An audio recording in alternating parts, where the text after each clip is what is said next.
दोनों नेत्रों को बंद करेंगे। रीढ़ की हड्डी को थोड़ा सा सीधा करिए और परमपिता परमात्मा का स्मरण। ओम नमः सिद्धेभ्यः।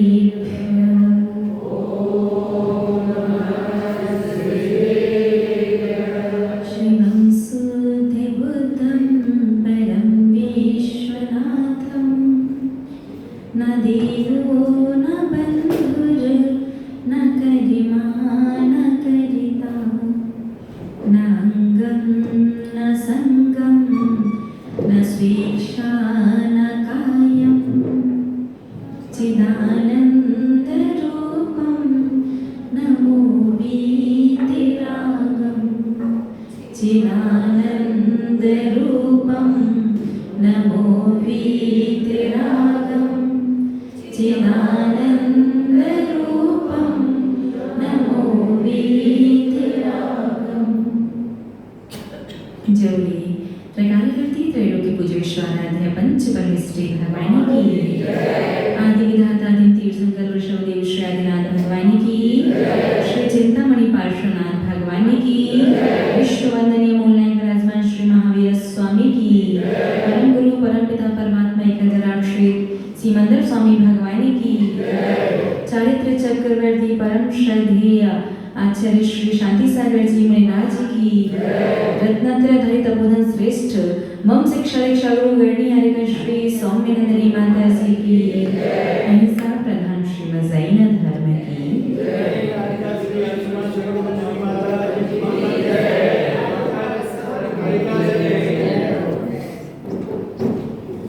धर्म स्नेही आप सभी भव्य महानुभाव, जैन धर्म की छोटी से छोटी क्रिया भी अचिंत्य फल को देने वाली होती है। अचिंत्य फल का अर्थ है ऐसे विशेष फल को देने वाली जिस फल की आप कल्पना भी नहीं कर सकते। लेकिन वर्तमान में देखने में आता है सुबह से शाम तक निरंतर इतना सारा धर्म, धार्मिक क्रियाएं, धार्मिक अनुष्ठान, विचारों की शुद्धि रखने के बाद भी शायद धर्म का उस प्रकार से फल नहीं मिलता जिस प्रकार से मिलना चाहिए।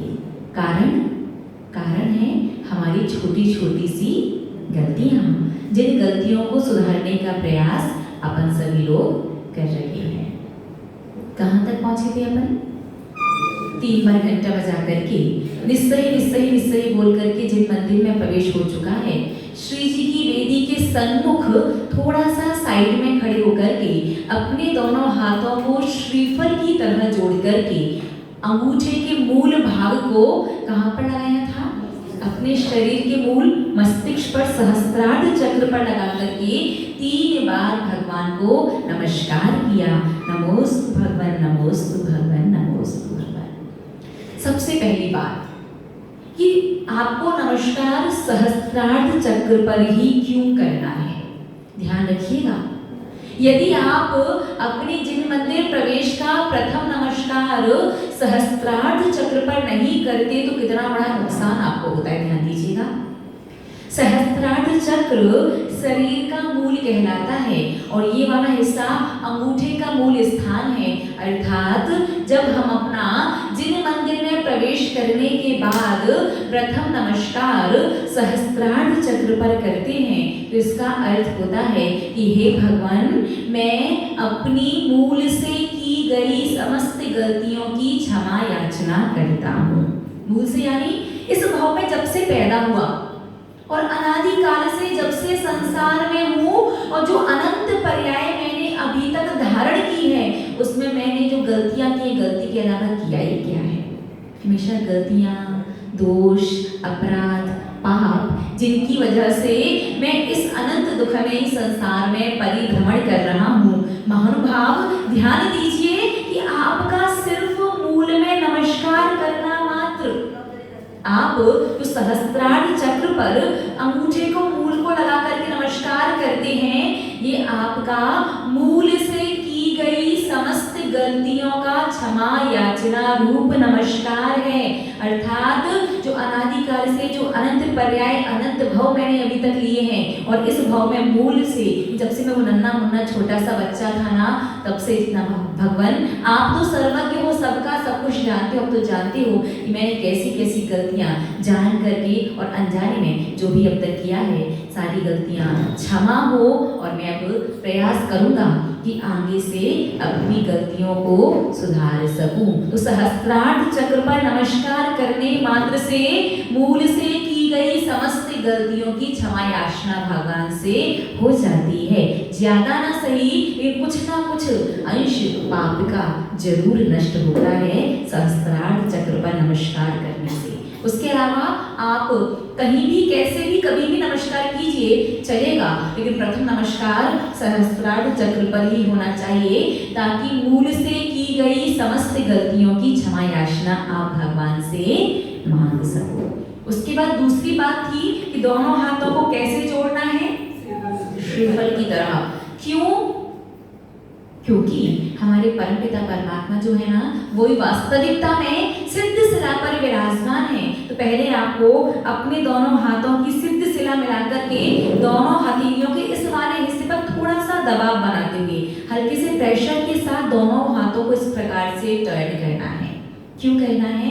कि महानुभाव, यद्यपि 10 प्रकार के कल्प वृक्ष अलग होते हैं, फिर भी वर्तमान में श्रीफल को कल्प वृक्ष का फल कहा जाता है। अर्थात क्योंकि जो कल्प वृक्ष जो श्रीफल है, उसके पेड़ की हर एक चीज यूजफुल है, और जीवन से मृत्यु तक की श्रीफल बराबर वस्तु की ही आवश्यकता है। अर्थात भूख लगे तो खा लो, उसका जो गिरी है वो, प्यास लगे तो उसके अंदर का पानी पी लो, सिर पर छत चाहिए उसके उसका हार्ड वाला जो नरेटिव वाला हिस्सा है उससे छत बना लो, नीचे सोने के लिए बिस्तर और कपड़े, आप जो उसका जूट होता है उससे कपड़े भी बनाए जा सकते हैं और बिस्तर भी बनाए जा सकते हैं। अर्थात जन्म से मृत्यु पर्यंत तक बस आपको नारियल बराबर वस्तु की आवश्यकता है। आप जब अपने दोनों हाथों को श्रीफल की तरह जोड़ते हो, इसके माध्यम से ये भावना व्यक्त की जाती है कि हे भगवान, जिस प्रकार से जन्म से मृत्यु तक सिर्फ श्रीफल बराबर वस्तु की आवश्यकता है, ठीक उसी प्रकार मैं भी चाहता हूँ कि जीवन से मृत्यु पर्यंत, जन्म का अब तक तो समय जैसा निकल गया वो निकल चुका है, उसे तो समय में पीछे जाकर के ठीक नहीं किया जा सकता, लेकिन मैं चाहता हूँ कि मृत्यु पर्यंत जब मेरे शरीर से अंतिम श्वास निकले, तब तक मैं आपसे और धर्म से जुड़ा रहूं। महानुभाव, संसारी प्राणी को लगता है कि जरा सा एक्सीडेंट हुआ, जरा सा हार्ट अटैक आया, व्यक्ति आराम से संसार से चला गया। संसार से जाना इतना आसान नहीं होता। आप कल्पना कीजिए, जब आप माँ के गर्भ में आए थे, तब से लेकर के जैसे जैसे आप बड़े होते जाते हैं, वैसे वैसे आपका शरीर भी बढ़ता जाता है, आपकी आत्मा के प्रदेश, आपके आत्मा के परमाणु फैलते जाते हैं। इतने वर्षों तक, जितना वर्ष का आपका जीवन है, उतने वर्षों तक आत्मा के परमाणु शरीर के प्रत्येक उद्गल परमाणु में रहते, शरीर के प्रत्येक अंश में आत्मा के परमाणुओं का निवास है। इतने वर्षों में आत्मा प्रत्येक भाग में सेट हो चुकी है, और जब प्राण निकलते हैं ना, तो चाहे प्राण निकलने में 2 सेकंड लगे, चाहे 5 सेकंड, चाहे 10 सेकंड, चाहे 20 सेकंड, चाहे घंटों लगे, लेकिन जब प्राण निकलते हैं ना, जब आत्मा के प्रदेश संकुचित होते हैं, सारी जगह से आत्मा अपने प्रदेशों को जब खींचती है, इतना अपार, इतना अपार, इतना अपार कष्ट होता है। इसीलिए प्रकृति ने ऐसी व्यवस्था की है कि मृत्यु का कष्ट किसी को भी बताने के लिए, कोई भी मृत्यु का कष्ट जीवित नहीं रहता। यदि कोई मर करके कुछ क्षण के लिए पुनः जीवित हो जाए ना, तो मरने का जो कष्ट वो महसूस करेगा, उसके बाद वो अपने आप संसार का पाप छोड़ देगा। महानुभाव, जन्म में अपार कष्ट है, प्रकृति की व्यवस्था, जन्म का कष्ट याद नहीं रहता, मृत्यु में अपार कष्ट है, उसका कष्ट बताने के लिए कोई भी जीवित नहीं रहता। आत्मा के प्रदेश इस पुद्गल शरीर में बिल्कुल अच्छे से सेट हो जब प्राण निकलते हैं कुछ सेकंड का ही सही अपार वेदना होती है, अपार संक्लेश होता है, जिसकी वजह से जीव दुर्गति इत्यादि की यात्रा करता है। तो आप विचार कीजिए कि हमारे आचार्य भगवान सच में कितने दूरदर्शी थे, कितनी विवेक बुद्धि से, कितने व्यवस्थित ढंग से उन्होंने शास्त्रों में प्रत्येक बात को लिखा है। तुम जब जिन मंदिर जाओ, जिन मंदिर प्रवेश के साथ प्रथम नमस्कार सहस्त्रार्ध चक्र पर करना। ये नमस्कार करने से मूल में की गई समस्त गलतियों की क्षमा याचना भी है और ऐसी बुद्धि की प्राप्ति की कामना भी है कि भगवान जब इस तन से प्राण निकले, चाहे अनकॉन्शियस कंडीशन में निकले, चाहे मैं बेहोश हूँ, चाहे कोई एक्सीडेंट हो गया हो, चाहे कोई हार्ट अटैक आ रहा हो, चाहे सामान्यतः निकल रही हो, कैसे भी जब भी शरीर से प्राण निकले तब मेरे मस्तिष्क में आपकी स्मृति रहनी चाहिए। आप जब जिन मंदिर दर्शन करते समय सहस्त्रार्ध चक्र पर श्रीफल की तरह अगर ऐसे हाथ जोड़ेंगे, वैसा हाथ जोड़ना विशेष लाभकारी नहीं होता।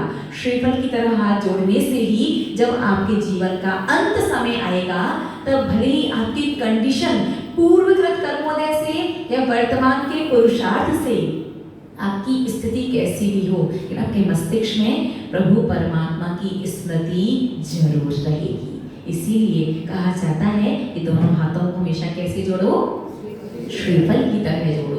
तो आपको ये बात विशेष ध्यान रखनी है कि सहज ऐसे हाथ नहीं जोड़ना। कि सहज आप जोड़ेंगे, यहाँ पर बहुत सारा गैप रह जाता है। पहले आप अपने दोनों हाथों की जो हृदय रेखा है उसे मिलाकर के सिद्ध शिला बनाइए। कि वास्तविकता में अभी हमारे भगवान सिद्ध शिला पर ही विराजमान है। फिर हल्का सा दबाव बनाते हुए हाथों को टर्न कीजिए, कोशिश कीजिए जितना कम गैप यहाँ पर हो, क्योंकि जिस प्रकार से श्रीफल में दरार हो तो पानी बह जाता है। बहुत हल्का हल्का पोला पोला सा सहज ऐसे हाथ जोड़ोगे, ज्यादा दरार रहेगी तो आपका बहुत सारा पुण्य अपने आप बह जाएगा। महानुभाव, पुण्य की प्रत्येक कदम पर प्रत्येक जीव को आवश्यकता है कि बिना पुण्य के तो आचार्य भगवंत कुंद कुंद स्वामी मुनिराज भी कहते हैं कि पुण्य फला अरिहंता, बिना पुण्य के तो अरिहंत अवस्था भी नहीं मिल सकती। तो आपको हल्का सा दबाव बना करके हाथों को टर्न करना है।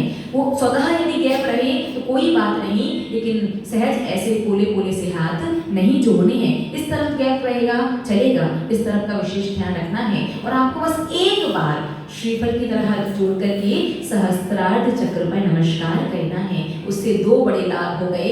अंत समय भगवान की स्मृति आपके मस्तिष्क में, आपके स्मरण में रहेगी। और दूसरा लाभ, बचपन से वो नन्हे मुन्ने बच्चे थे तब से लेकर के अब तक आपने अनजाने में जो भी गलतियां की है ना, वो तो पाप क्षय हो ही जाता है। साथ में जान करके भी जो गलतियां की हैं उसका पाप भी काफी हद तक कम हो जाता है। इसलिए प्रथम नमस्कार सहस्त्रार्ध चक्र पर श्रीफल की तरह हाथ जोड़ करके उसके बाद इसी प्रकार हाथ जोड़े जोड़े अपने हृदय के सम्मुख लेकर के आना है। वाई सबसे पहले अपनी बॉडी में हृदय कहाँ है? लेफ्ट में। ये आपने कहा है, मैंने कहा। अच्छा, अगर आपकी बॉडी में लेफ्ट में हृदय है तो आप अपने दोनों हाथों को ऐसे जोड़ते हो क्या? ऐसे क्यों जोड़ते हो? महानुभाव, विज्ञान जो है, विज्ञान वस्तुओं को खोजता है और जब कोई चीज नहीं मिलती तो वो एक अनुमान लगा करके घोषणा कर देता है। विज्ञान ने शरीर की रचना को पूरा देखा, ढूंढा, समझा कि अंदर क्या क्या फंक्शंस कैसे कैसे हैं। लेफ्ट में जो है वो हृदय नहीं, वो दिल है, जो धड़कने का कार्य करता है, जो ब्लड को पंप करने का कार्य करता है। साइंस ने जब पुस्तक में पढ़ा हृदय नाम की संरचना भी शरीर में होती है, उसने ढूंढा, उसे जब शरीर में कुछ भी नहीं मिला तब उसने दिल का ही दूसरा नाम हृदय रख दिया। जबकि साहित्य में लिखा है हृदय का दूसरा नाम, आगम में लिखा है मन है। हृदय का दूसरा नाम मन है। वो इतना सूक्ष्म है कि किसी भी सूक्ष्मदर्शी यंत्र से भी वो देखा नहीं जा सकता। हृदय की रचना ठीक यहाँ मध्य में, जहाँ भगवान का प्रतिमा को देखिए, श्रीवत्स का जो चिन्ह होता है वही हमारे शरीर में हृदय की रचना वाला स्थान है। तो कहीं ना कहीं ज्ञान सभी को है कि हृदय बीच में होता है। इसीलिए आज तक कभी आपने लेफ्ट में हाथ नहीं जोड़े। इतना पुस्तक में पढ़ने के बाद भी आप जब विज्ञान पढ़ते हैं, आप जब लौकिक पुस्तकें पढ़ते हैं तो लौकिक पुस्तकों में क्या है?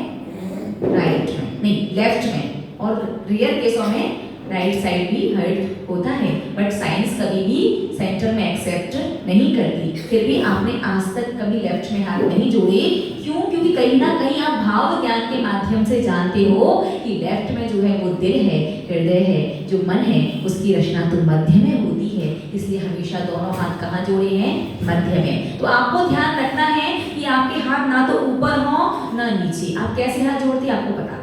बहुत जब सर्दी का समय आता है तो ऑटोमेटिकली हाथ है ना धीरे धीरे करके मुंह के पास आ जाते हैं। रीजन है, उसका रीजन ये है भगवान की भक्ति भी हो जाती है, और भक्ति करते करते मुंह से जो गरम गरम हल्की हल्की से निकलती है ना हवा, उससे गर्माहट भी आती रहती है। तो महानुभाव ना ऊपर होने चाहिए ना बहुत नीचे होने चाहिए। ठीक हृदय के सन्मुख श्रीफल की तरह दोनों हाथों को जोड़ करके नमोकार मंत्र पढ़ना है। हृदय के सन्मुख क्यों? क्योंकि हृदय के सन्मुख हाथ जोड़ करके हम भावना भाते हैं कि हे परमपिता परमात्मा, हम आपके दर्शन करने जिन मंदिर आए हैं, अब आप हमारे हृदयासन पर विराजमान हो जाइए। क्योंकि प्रभु परमात्मा की छवि यदि हमारे हृदय में अंकित हो गई तो हम संसार में तो रहेंगे, लेकिन संसार हमारे अंदर नहीं रहेगा। जब हमारे अंदर खाली स्थान है, उस खाली स्थान को भरने के लिए संसार का राग देश, संसार का लोक व्यवहार हमारे अंदर ऐसा भर जाता है कि हम मंदिर में बैठ करके भी राग द्वेष कर लेते हैं। यदि अपना कोई निकटवर्ती आ जाए तो सुकुड़ करके बैठ करके उसकी जगह बना देते हैं, और कोई दूसरा व्यक्ति आ जाए तो यह कमर में हाथ पैर में तकलीफ रहती है, इतनी जगह तो हमें चाहिए। होता है ना? कोई जरा सा पास में बैठी घबराहट हो रही, थोड़ा साइड हो जाओ, और अपना आ जाए तो गोदी में तक बिठा लेते हैं। संसार में तो राग द्वेष करते ही हैं, धर्म में मंदिर में भी राग द्वेष नहीं छूटता। क्यों? क्योंकि हमारे मन के अंदर वो बस चुका है संसार। तो हे प्रभु परमात्मा, जब हृदय के सन्मुख हम हाथ जोड़ते हैं, यही प्रार्थना करते हैं कि हमारे हृदयासन पर, हृदय की वेदी पर आप विराजमान हो जाइए, ताकि हम संसार में रहें, ये संसार हमारे अंदर ना रहे। महानुभाव, संसार जिस जिसके अंदर होगा, तो संसार में रहोगे, लोग व्यवहार भी करोगे, संसार भी निभाओगे, वो एक अलग बात है। लेकिन संसार के कर्ता धर्ता बन करके संसार करोगे ना, तो ये गलत बात है। आप संसार के कर्ता धर्ता नहीं बन सकते। आप संसार में नहीं थे तब भी संसार बहुत अच्छा चलता था, आप संसार से चले जाओगे तब भी संसार चलता रहेगा। आपके होने या ना होने से संसार को कोई फर्क नहीं पड़ता। तो सिर्फ किस बुद्धि से? कर्तव्य बुद्धि से। कर्तव्य बुद्धि से संसार करो कि मैं संसार में हूँ, इस रिश्ते की अपेक्षा, इस लोक व्यवहार की अपेक्षा मेरा कर्तव्य है कि मैं ऐसा कार्य करूं। संसार का कर्ता धर्ता बन करके नहीं करना कि भैया मैं नहीं करूंगा तो घर में खाने के लाले पड़ जाएंगे, हम नहीं बनाएंगे तो सब भूखे मर जाएंगे। महानुभाव, कोई भूखा नहीं मरता, सब अपना अपना भाग्य, अपना अपना पुण्य लेकर के आते हैं, और सबके पुण्य से, सबके भाग्य से सबकी व्यवस्था हो जाती है। आप किसी के कर्ता धर्ता नहीं है। लेकिन जब कर्ता धर्ता वाली बुद्धि जब आ जाती है ना, तब व्यक्ति की दुर्गति हो जाती है। आप देखिएगा हमारे आचार्य भगवंतों की कृपा कि दोनों हाथों को श्रीफल की तरह हृदय के सन्मुख जोड़ने मात्र से हमारा प्रयास, हमारा अभ्यास शुरू हो जाता है कि भगवान हमारे हृदयासन पर विराजमान हो और संसार हमारे हृदय से निकलता जाए। आपको भगवान से कुछ कहना नहीं है, आपको कुछ करना नहीं है, कर्मों से कुछ नहीं कहना, बस आप तो सही सही क्रिया करते जाओ। जैसे भूख लगने पर भोजन की क्रिया करते हो, भोजन करते हो, भूख अपने आप शांत हो जाती है। भोजन से कहना तो नहीं पड़ता ना, बोलिए ना कि भूख शांत हो जाए, कहना नहीं पड़ता ना। यहाँ भोजन करो, भूख अपने आप शांत। ठीक उसी प्रकार से यहाँ आप क्रिया कीजिए, आपके कर्म अपने आप समझ जाते हैं। तो आज का विषय थोड़ा सा कठिन तो नहीं हो रहा है ना? समझ में आया? निश्चय निश्चय कहते हुए वेदी के समक्ष पहुंचे, दोनों हाथों को कैसे जोड़ा? श्रीफल की तरह। कहाँ पर नमस्कार किया? सहस्त्रार्थ चक्र पर। क्या लगा करके? अंगूठे का मूल वाला भाग, ये वाला हिस्सा लगा करके। कितनी बार नमस्कार किया? 3 बार। नमोस्तु भगवान, नमोस्तु भगवान, नमोस्तु भगवान। उसके बाद दोनों हाथों को फिर कहाँ जोड़ा? हृदय के सन्मुख। और हृदय के सन्मुख जोड़ करके फिर आपको पढ़ना है नमोकार मंत्र, ऐसो पंच नमो यारो और 47 मंगल पाठ। तो नमोकार मंत्र और ऐसो पंच नमो यारो में 2 विशेष बातें आपको ध्यान रखनी है। पहली बात, आपको नमोकार मंत्र में नमो अरिहंताड़म पढ़ना है, नमो नहीं पढ़ सकते। क्या नहीं पढ़ सकते? नमो नहीं पढ़ सकते, णमो ही पढ़ना पड़ेगा। और दूसरी बात, जो णमोकार मंत्र के महत्व की जो गाथा है, ऐसो पंच णमो। अब इसमें दो चीजें आती हैं, यारो या कारो, होई या हवई। तो आपके इस प्रश्नों का समाधान हम कर लें। महानुभाव, मुख्यतया दिगंबर धर्म की, जैन धर्म की दो शाखाएं हैं वर्तमान में मुख्यतः प्रचलित। वैसे तो उपशाखाएं बहुत सारी हैं, दिगंबर और श्वेतांबर। दिगंबर संप्रदाय में चलती है सौर सैनी प्राकृत व्याकरण। कौन सी? सौर सैनी प्राकृत व्याकरण। और श्वेतांबर संप्रदाय में चलती है अर्धमागधी प्राकृत व्याकरण। क्योंकि श्वेतांबर संप्रदाय वालों का मानना है हमारे भगवान की दिव्य ध्वनि भी तो अर्धमागधी भाषा में खिलती है। तो हम आपका कॉन्सेप्ट क्लियर कर दें कि अर्धमागधी भाषा में दिव्य ध्वनि खिलना अलग चीज है और अर्धमागधी प्राकृत भाषा अलग। कैसे? देखिएगा, भगवान की दिव्य ध्वनि निरक्षर में होती है, ओमकार में मेघ गर्जना के समान। सर्वांग से कैसी ध्वनि खिलती है? ओमकार में मेघ गर्जना के समान, कोई अक्षर नहीं होता। अब दिव्य ध्वनि किसकी है? भगवान की है, निरक्षर है। तो निरक्षर रूप दिव्य ध्वनि को व्यक्ति कैसे समझेंगे? तो मागध जाति के देव, कौन सी जाति के?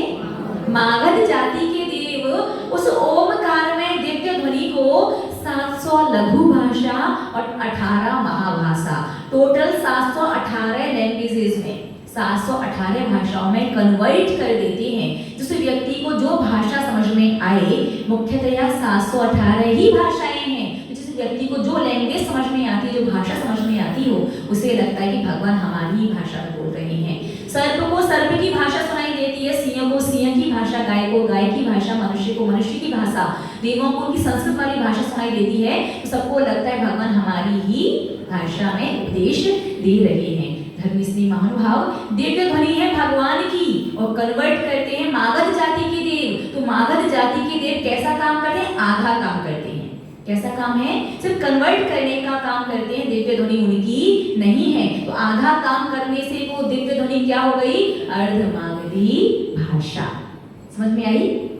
भगवान की दिव्य ध्वनि क्या कहा जाता है कि उनकी दिव्य ध्वनि अर्धमागधी भाषा रूप खिलती है, क्योंकि मागध जाति के देवों का आधा काम है सिर्फ कन्वर्ट करना। दिव्य ध्वनि तो भगवान की है, इसलिए भगवान की दिव्य ध्वनि अर्धमागधी भाषा रूप कहलाती है। इसका ये मतलब नहीं है कि अर्धमागधी प्राकृत व्याकरण भी वही है, ठीक है? अर्धमागधी प्राकृत व्याकरण अलग चीज है और अर्धमागधी भाषा, अंतर समझ में आया ना?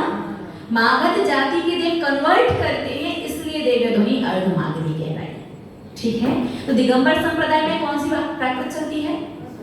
सौर सैनी। श्वेतांबर में अर्धमागधी। तो देखिएगा, दो चीजें हैं, एक नमक एक फिटकरी, दोनों व्हाइट होती हैं, दोनों दही के रूप में आती हैं। और आप भोजन का स्वाद नमक है, लेकिन भोजन में आप आधा नमक और आधा फिटकरी डालेंगे तो भोजन में स्वाद आएगा या भोजन का स्वाद बिगड़ जाएगा?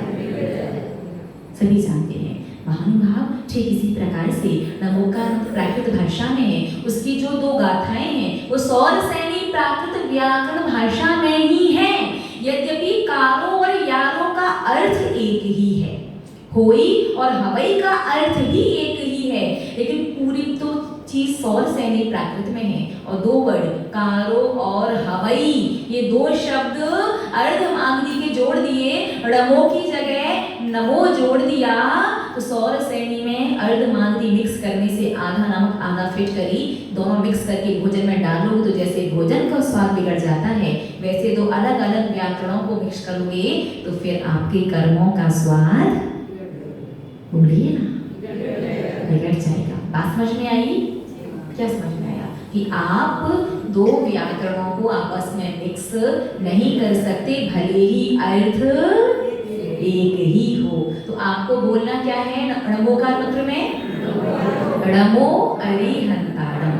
कौन क्या हो तो किसी का विरोध नहीं करना, कि अपने अपने संप्रदाय विशेष के अनुसार सबकी अपनी अपनी मान्यताएं हैं।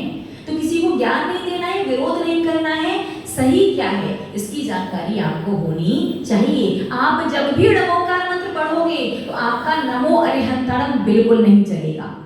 आपने जब भी नमो अरिहंतारम बोला ना, तो तो आपके फल में बहुत सारी कटौती हो जाएगी। चाहे जाप करो, चाहे कायवस्कर करो, चाहे कुछ भी करो, हर टाइम जब भी आप णमोकार मंत्र पढ़ोगे आपको णमो अरिहंताणम ही बोलना पड़ेगा। णमो अरिहंताणम, णमो सिद्धाणम, णमो ऐरियाणम, णमो वज्रायाणम, णमो लोए। समझ में आया? उसके ऐसो पंच णमो यारो। सौर सैनी में यारो ऐसो पंच णमो सब पाव पणासरो मंगलाडम च सपेसिम पणमम होई। क्या है? पणमम होई मंगलम। याद रखिएगा कि कारो और यारो का अर्थ एक ही है, लेकिन प्राकृत व्याकरण अलग अलग होने से हम शब्द को परिवर्तित नहीं कर सकते। होई और हवई का अर्थ भी एक ही है, फिर भी व्याकरण अलग अलग होने की वजह से हम दोनों को मिक्स नहीं कर सकते। तो आपको क्या पढ़ना है? णमो अरिहंताणम, णमो सिद्धाणम, णमो ऐरियाणम, णमो वज्रायाणम, णमो लोहे सर्वसामूलम। ऐसो पंच णमो यारो सव पाव पणासणो मंगलाडम च सव्यसिम पणमम होई मंगलम। चत्तारी मंगलम, अरिहंत मंगलम, सिद्ध मंगलम, साहु मंगलम, केवली पर्णत्तो धम्मो मंगलम। चत्तारी लोग उत्तमा, अरिहंत लोग उत्तमा, सिद्ध लोग उत्तमा, साहु लोग उत्तमा, केवली पर्णत्तो धम्मो लोग उत्तमो। चत्तारी शैणम पवज्जामि, अरिहंते शैणम पवज्जामि, सिद्धे शैणम पवज्जामि, साहु शैणम पवज्जामि, केवली पर्णत्तम धम्मम शैणम पवज्जामि। इस प्रकार से पूरा पढ़ा जाता है। शुद्ध, आपको शुद्ध ही पढ़ना है। दोनों हाथों को कहाँ पर? हृदय के सम्मुख जोड़ करके। शुद्ध क्यों पढ़ना है?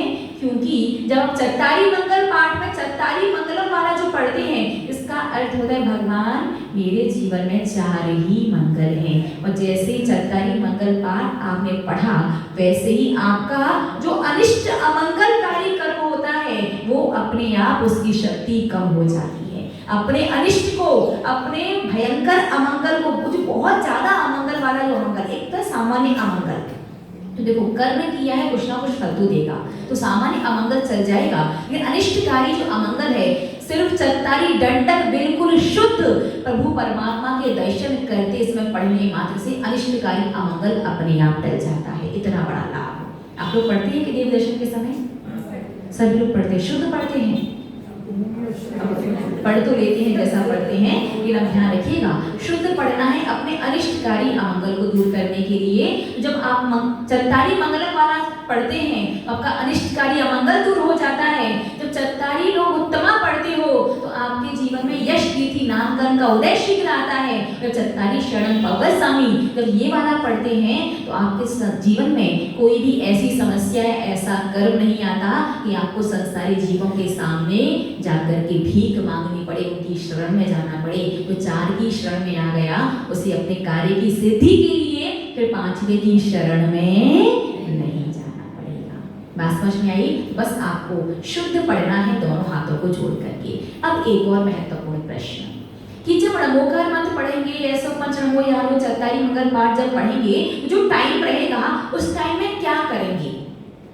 भगवान को देखना है तो कैसे देखना है और क्यों देखना है? और भगवान को नहीं देखना तो वैसे तो लोग यहाँ वहाँ पे देखते ही हैं। तो आप लोग तो चत्तारी मंगल पाठ वगैरह पढ़ते हैं, णमोकार मंत्र पढ़ते हैं, तो कहाँ देखते हैं? भगवान को क्या देखते हैं? हमने आपसे प्रश्न किया भगवान की नाभि कैसी, आपको पता ही नहीं। भगवान के कान कैसे, आपको पता ही नहीं। श्रीवत्स कच्छे कैसा बना, आपको पता ही नहीं। तो क्या देखते हैं आप?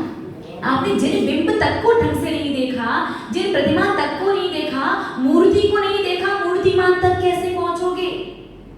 मूर्ति में मूर्तिमान का दर्शन करना ही वास्तविक दर्शन है। वहां तक किया था तो बहुत दूर है।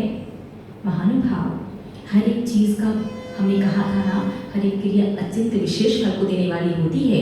ये देव दर्शन की विधि को समझने में भले ही आज आपको लगभग 20 दिन लग चुके हैं, लेकिन करने में 20 मिनट भी नहीं लगेगी, 2 मिनट में पूरी देव दर्शन की विधि हो जाएगी। तो जब आप नमोकार मंत्र 105 नमो यारो और 44 मंगल पाठ पढ़ेंगे, तब धीरे धीरे आप भगवान के अंग उपांग का अवलोकन करेंगे एक एक करके। जैसे ही आपने जिन मंदिर में प्रवेश किया निस्सही निस्सही बोल करके, उसके बाद पूरी प्रतिमा को एक साथ देखा, वेदी में जितने भी भगवान की प्रतिमाएं विराजमान है सबको एक साथ देखा और अपने सहस्त्रार्थ चक्र पर हाथ को जोड़ करके 3 बार नमस्कार किया, नमोस्तु नमोस्तु नमोस्तु। उसके बाद जब आपके हाथ हृदय के सम्मुख जुड़े हैं और आप नमोकार मंत्र पढ़ रहे हैं, फिर देखते हैं सर्वप्रथम भगवान के अंग उपांगों को एक एक करके। सबसे पहले आपकी दृष्टि जाएगी भगवान के दोनों चरण कमलों पर। क्यों? तो ये हम बताएंगे कल कि आज समय पूर्ण हुआ।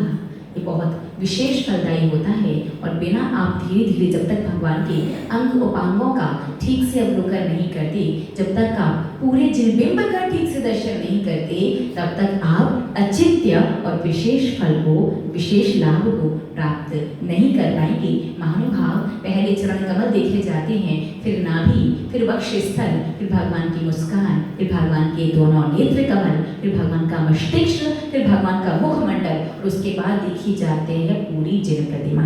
इस प्रकार से आपका 44 मंगल पाठ पूरा होगा। अब इनके देखने का रीजन क्या है, लॉजिक क्या है, क्यों देखते हैं, क्या लाभ होता है, शेष चर्चा कल पुनः। तब तक के लिए जय परम श्रद्धेय परम पूजनीय मम शिक्षा दीक्षा गुरु गणनी हरिका श्री सौम्यनंदिनी ममता जी की जय।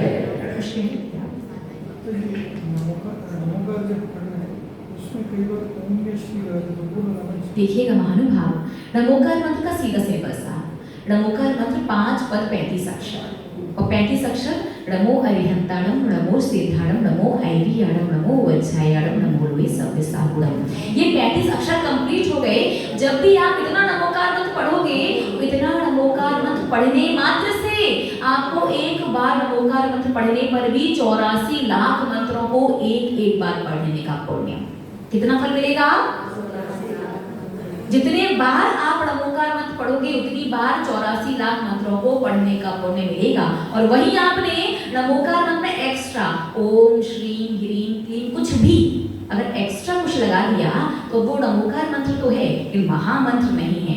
अर्थात अब आपको एक ही मंत्र को उतनी ही बार पढ़ने का पुण्य मिलेगा जितनी बार आप उसे पढ़ोगे। बाकी 84 लाख मंत्रों को उतनी ही बार पढ़ने के पुण्य से वंचित रह जाओगे। इसलिए भैया पता है आप श्रावक को 1.5 बुद्धि, आचार्य भगवंत जो थे हमारे पूर्वाचार्य जो साधु हैं, हमारे जो गुरुराज होते हैं, जो माताजी लोग होती हैं, वो सब तो 1 बुद्धि है और श्रावक 1.5 बुद्धि है ना। श्रावक की एक तो अच्छी बुद्धि और आधी उसकी खुरापाती उल्टी चलने वाली बुद्धि। तो आधी उल्टी बुद्धि को सीधा करने में आधी अच्छी बुद्धि खत्म हो गई। तो श्रावक के पास कितनी बुद्धि बची? हम क्यों कहें आधी बुद्धि, बोला 1.5 बुद्धि में खुश हो जाती है। बढ़िया आचार्य तो 1 बुद्धि रखे, हम 1.5 बुद्धि हो गए। ये अपनी 1.5 बुद्धि को हर जगह नहीं लगाना है। जैसा पूर्वाचार्य स्पष्ट लिखा है वैसा ही करो। 1.5 बुद्धि लगाने के चक्कर में लाभ की जगह हानि हो जाती है। तो शेष चर्चा पुनः तब तक के जोड़िएगा, दोनों हाथ लगाइएगा, आसन बंद कीजिएगा, दोनों नेत्रों को लयबद्ध तरीके से ताली बजाते हुए अरहम का पाठ। अरहम अरहम अरहम अरहम अरहम अरहम अरहम अरहम अरहम अरहम अरहम